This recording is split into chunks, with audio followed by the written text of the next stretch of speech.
No, it was great. I think he is very talented. He's got a great voice. उन्होंने बहुत add किया है हमारे गाने में अपनी आवाज देकर, और उनको आई थिंक सही कहते हैं, एकदम पावर स्टार ही है वो जो हमने उस दिन।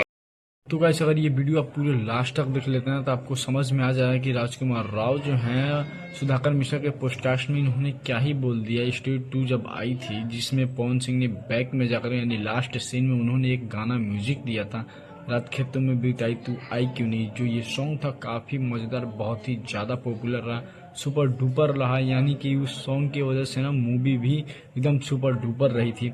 इसकी वजह से राजकुमार राव हैं पॉडकास्ट में आने के बाद जो है ये साफ साफ बोलते हैं कि पवन सिंह सही में रियली में पावर स्टार हैं, और लोग सही में कहते हैं पावर स्टार हैं तो हैं।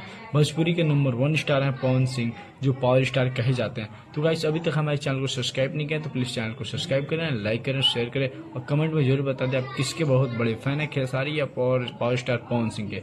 तो गाइस मैं बता दूं जो राजकुमार राव है ना, ये इनकी मूवी में पवन सिंह जल्द ही एक एक्टर के थ्रू आएंगे, बाकी ना ही कि सिंगर के थ्रू, अब एक्टर।